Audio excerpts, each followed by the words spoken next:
Телеканал «Якутия-24» продолжает вещание в прямом эфире. В студии Влад Давыдов. Это программа «Итоги дня». Добрый вечер. Смотрите сегодня. Выбор сделан. В Якутии подвели итоги единого дня голосования. Все цифры, факты и победители на разных уровнях власти. На других посмотреть и себя показать. Во Владивостоке начал работу Восточный экономический форум. С какими проектами поехала туда Якутия? Прямая связь с нашим корреспондентом. Как принять в семью максимально грамотно? В Якутске проходят семинары по подготовке граждан к усыновлению. Приехали специалисты из Новосибирска. Квартира под домом без стен. Вот так живут бездомные в столице по Петра Алексеева. Что говорят жители? Как это комментирует управляющая компания? С днем рождения, любимый город! Якутску исполнилось 386 лет со дня основания. Ряд массовых и красочных мероприятий завершил традиционный фейерверк. Пешком до Кремля. Житель Якутска собирается дойти до Москвы на своих двоих. За месяц он дошел до Алдана. Как у него дела?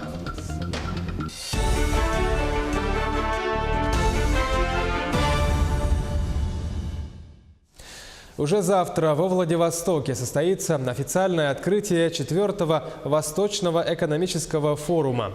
Там на месте событий находится сейчас наш корреспондент Лана Ильина. Она на прямой связи со студией. Приветствую, Лана. Расскажи, чем запомнился этот день в преддверии официального открытия? Да, Влад, добрый вечер. Сейчас мы находимся на набережной залива на Русском острове. И здесь замечательная погода. Царит праздничная атмосфера, все гуляют, звучит музыка. Весь вечер были концерты в павильонах, которые представляют культуру, науку, промышленные проекты регионов. И весь день заезжали делегации.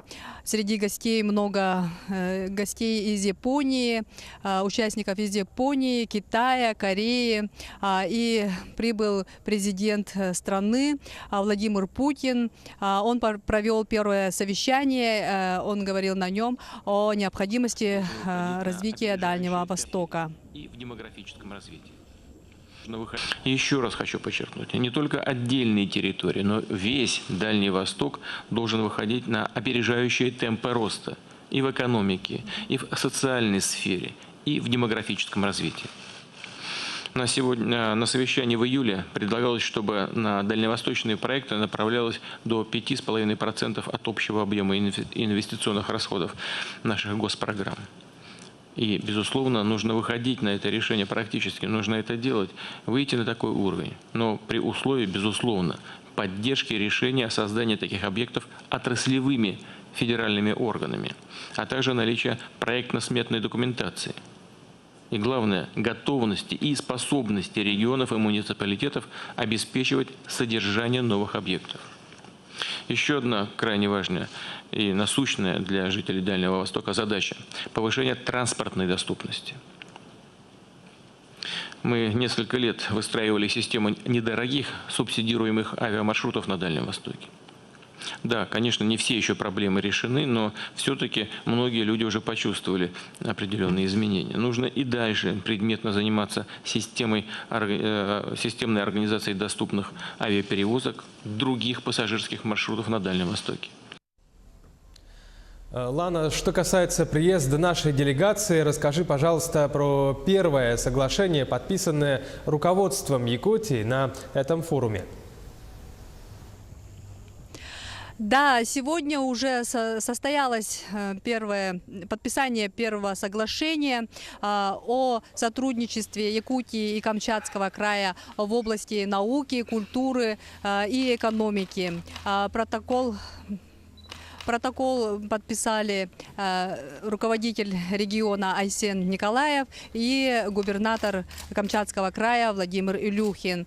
И завтра состоится официальная церемония открытия и будет обширная программа. С 9 утра и до позднего вечера будут идти различные мероприятия. И в программе подписание соглашения Приморского края, поддержка инновационных проектов Дальнего Востока, национальный проект «Экология», проект «Умный город» и так далее. Влад? Лана, спасибо. Благодарю тебя за прямую связь. Спасибо. Это была Лана Ильина из Владивостока. Там завтра открывается Восточный экономический форум. Наш корреспондент каждодневно будет выходить на прямую связь в наших выпусках. Переходим к другим темам. Единый день голосования в Якутии накануне состоялся. Сегодня председатель Центральной избирательной комиссии региона рассказал журналистам о предварительных итогах выборов в целом. Алексей Ефимов заявил, что выборы состоялись на всех уровнях. Явка на голосование по всей республике составила 51,1%. Хочется поздравить всех жителей республики с тем, что выборы всех уровней состоялись. Хотя вот за последние четверть века самые масштабные выборы. И радует то, что выборы и главы республики, и парламента республики, и главы столицы, а также городской думы, 101 муниципальной избирательной кампании, все состоялись они. Поэтому хочу в первую очередь поблагодарить жителей республики, что они, несмотря на эту холодную, ненастную погоду, пришли в избирательные участки и проголосовали за своих кандидатов. Центризбирком также сообщил об обработке 100% протоколов досрочных выборов главы Якутии. Всего в голосовании приняло участие 50,71% избирателей. За Айсена Николаева от партии «Единая Россия» отдали голоса 74,41% избирателей. На втором месте кандидат от КПРФ Виктор Губарев. У него 12,4%. На третьем месте Владимир Богданов от «Справедливой России». Его результат 6,58%. На четвертом месте кандидат от ЛДПР Гаврил Парахин. За него проголосовали 6,22% от числа избирателей. Что касается голосования за партии, то и в Якутии «Единая Россия» достигла максимальной поддержки избирателей. Более 60% якутян, участвовавших в голосовании, отдали голоса за кандидатов от правящей партии. Об этом сообщил исполняющий обязанности руководителя региона Айсен Николаев на прямой связи с федеральным штабом «Единая Россия» накануне ночью. Глава Кабмина страны, председатель партии Дмитрий Медведев сказал, что предварительный результат, который показывает абсолютное большинство представителей партии в законодательном органе, дорогого стоит, и поздравил Айсена Николаева с лидерством в показателях. Эти выборы у нас были, наверное, самые такие массовые за последние десятилетия, когда избирался и глава республики, и парламент республики, глава Якутска, городская дума, 15 глав районов, 22 районных совета. И, конечно, очень отрадно, что, вот еще раз говорю, такое большое количество людей пришло, выразило свое мнение. Я рад за результаты партии «Единая Россия», которая убедительно нарастила свое преимущество и уверен, что будет сформировано конституционное большинство из представителей этой партии. Конечно же, я благодарю всех тех людей, которые выразили доверие моей кандидатуре на пост главы республики. Накануне жители столицы выбирали и мэра Якутска. Победу одержала Сардана Авксентьева. За кандидата от партии «Возрождение России» отдали голоса 39,98% избирателей. На втором месте Александр Савинов, третий Иван Степанов. Далее идут Михаил Заболотный, Владислав Теппор, Сергей Осютин, Иван Комаров, Игорь Любарский и Степан Подоруев. Центр избиркома опубликовал также данные по активности якутян. На минувших выборах лидером стал Оленёкский район. Там гражданский долг исполнили 90,24% населения. Также активности проявили в Амгинском районе, где проголосовало 80,4%.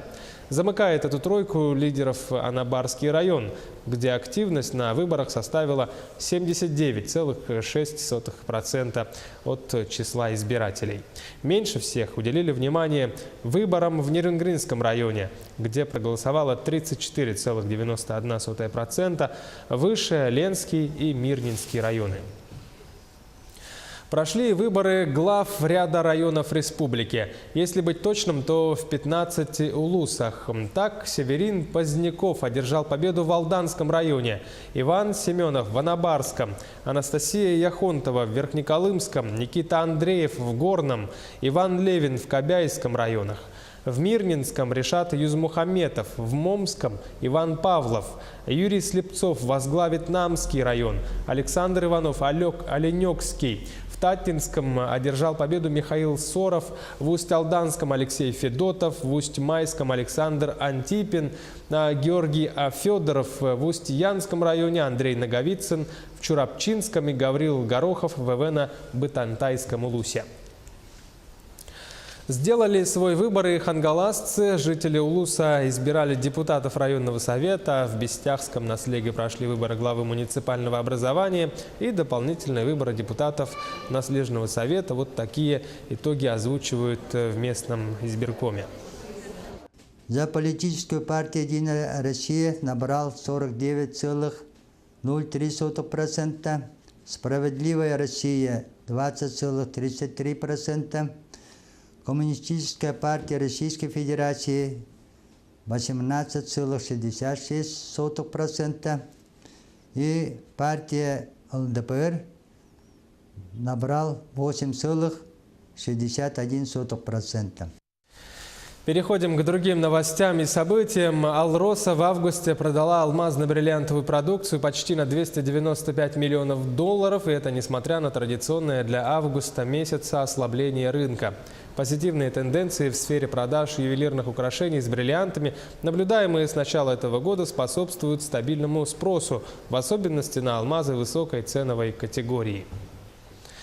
В методическом центре организации социального обслуживания в Якутске проходят семинары для психологов, которые занимаются подготовкой граждан к усыновлению.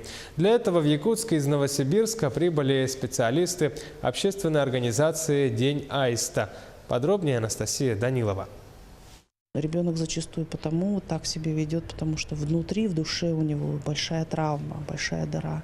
Поэтому он разрушает очень часто вокруг многие вещи, ведет себя неправильно. Но это не есть проблемы воспитания, это проблема именно травмы.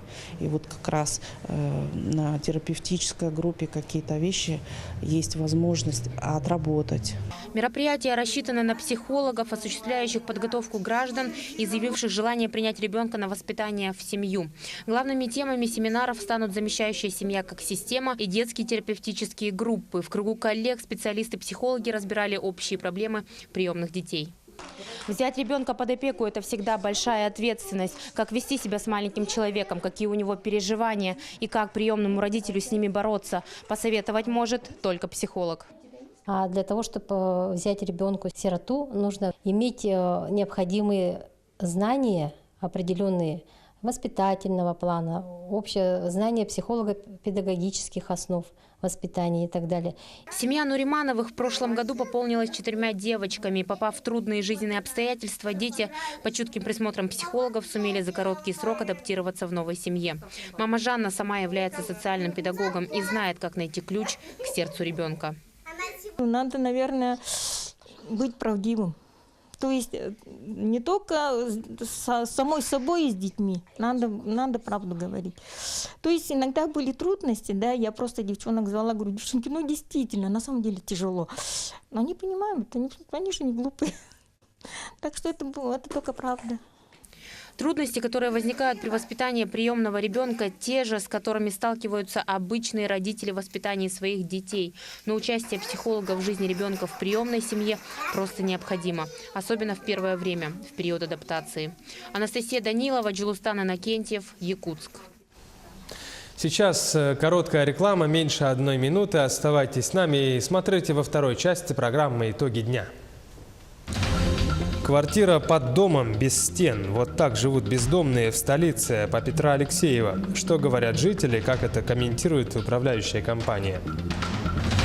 С днем рождения, любимый город. Якутску исполнилось 386 лет со дня основания. Ряд массовых и красочных мероприятий завершил традиционный фейерверк. Пешком до Кремля. Житель Якутска собирается дойти до Москвы на своих двоих. За месяц он дошел до Алдана. Как у него дела? Подарок к 275-летию города. В Ленске открыли новую спортивную площадку. Это подарок от Транснефть Восток.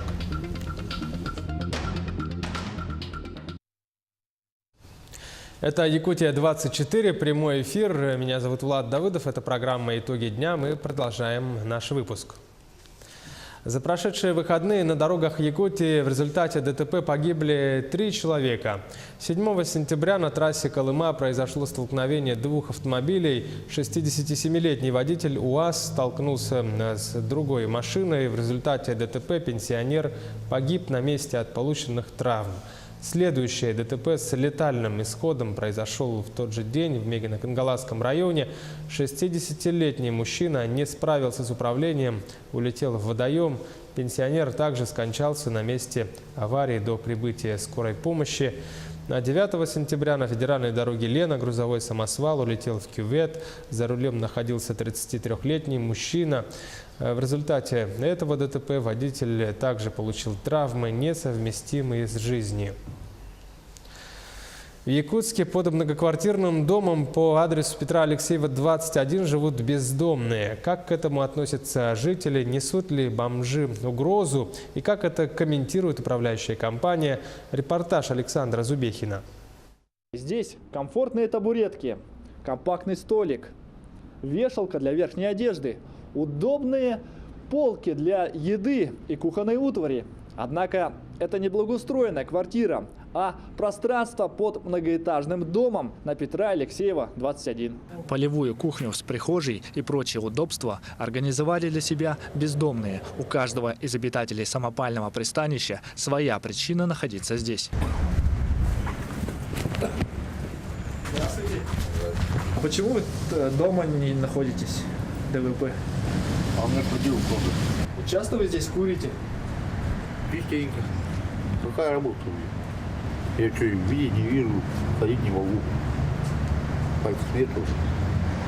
Несмотря на то, что в подобных пристанищах может случиться пожар, а также на то, что его обитатели вполне могут быть разносчиками инфекций, некоторые жители многоэтажки к таким соседям относятся терпимо. Лет, наверное, 4-5 они как нашли нас квартал и вот живут.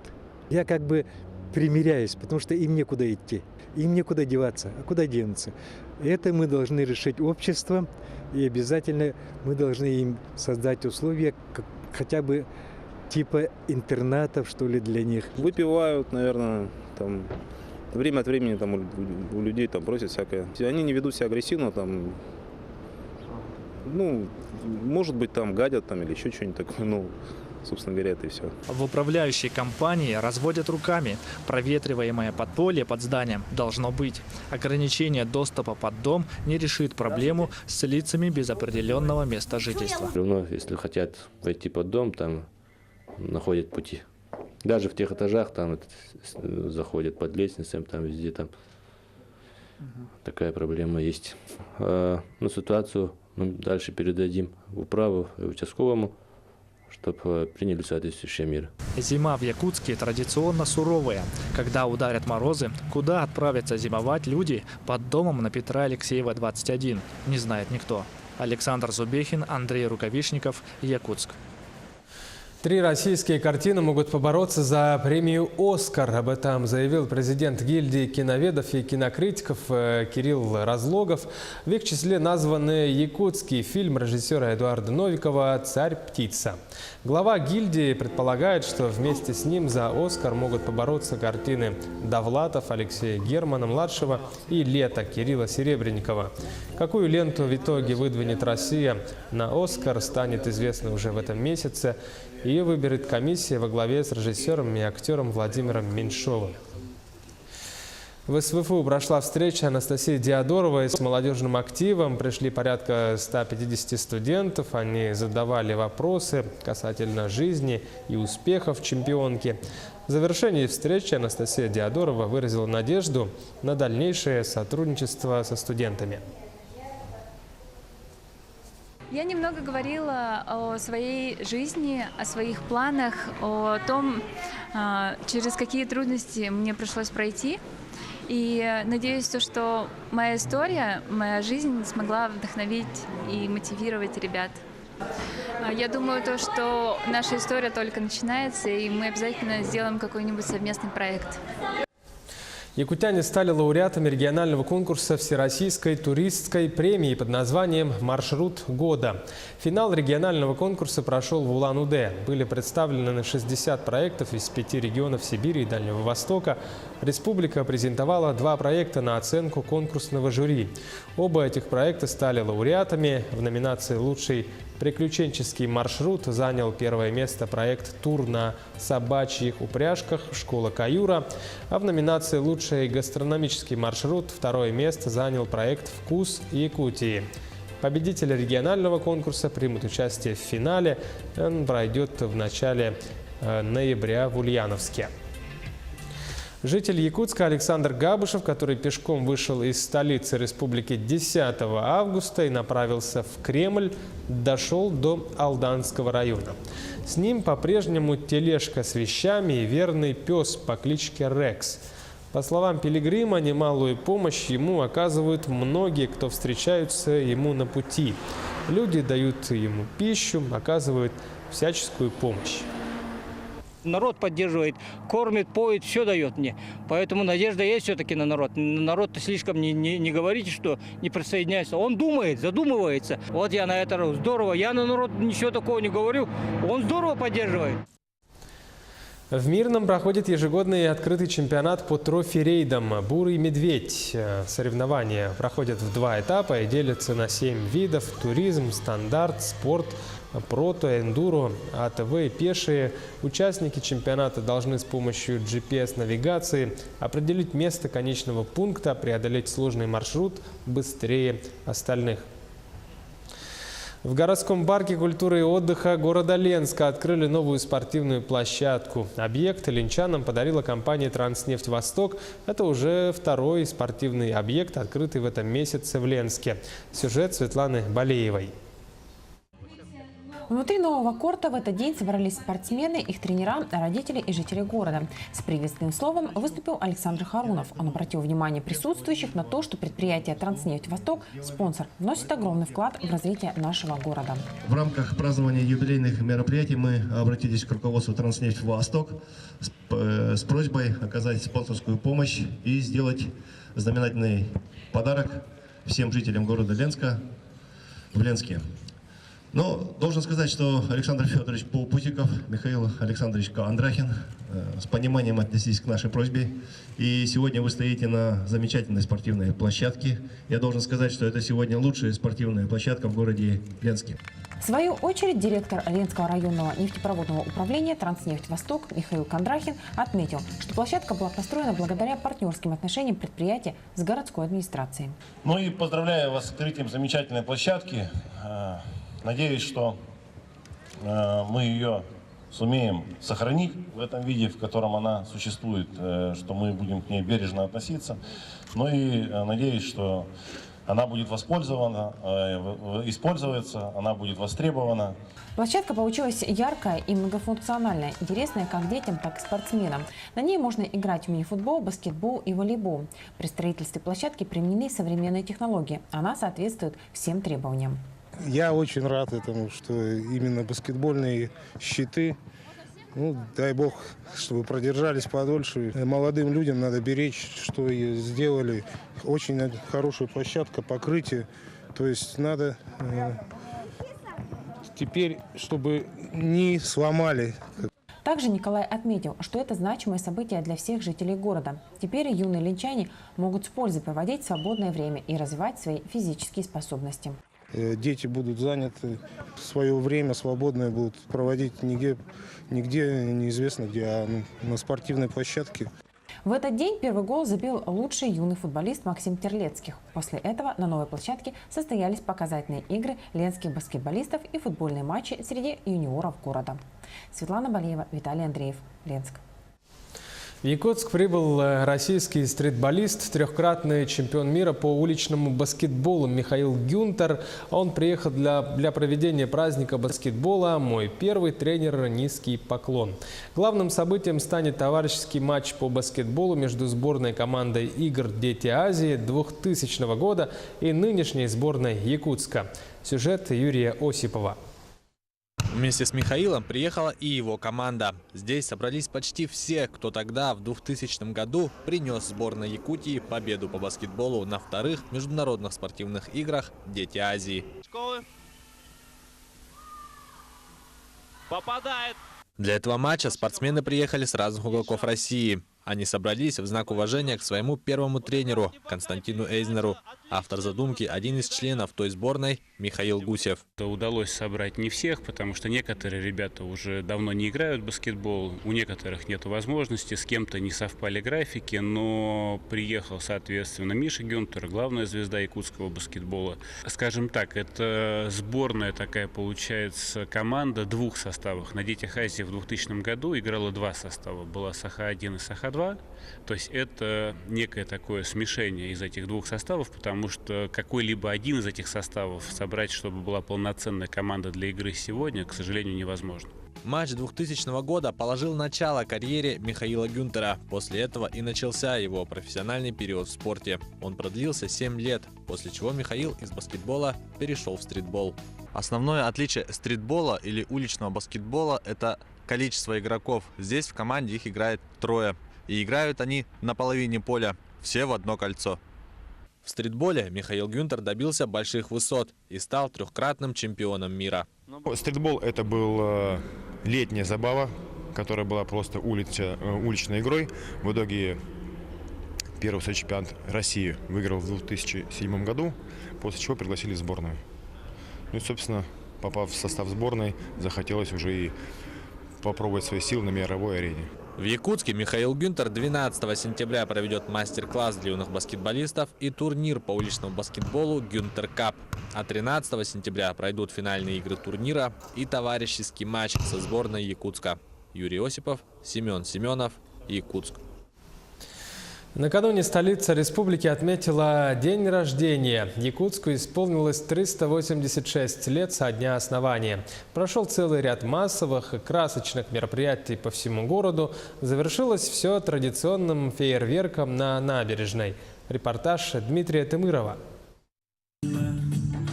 Якутску 386. Вишенка на торте, праздничный салют над городом. В этом году сотни зрителей. В этом году очень хороший салют прошел. Мне кажется, один из самых незабываемых и самых масштабных, я думаю. Уверена, что всем жителям понравился он, и он оставил о себе неизгладимые впечатления. Сотня залпов, 20 минут ярких огней. Горожане рассыпались в комплиментах Якутску. У памятника Бекетову раздавалась громогласная «Ура!». Организаторы концерта говорят, жители столицы в этом году не подкачали. Очень хорошо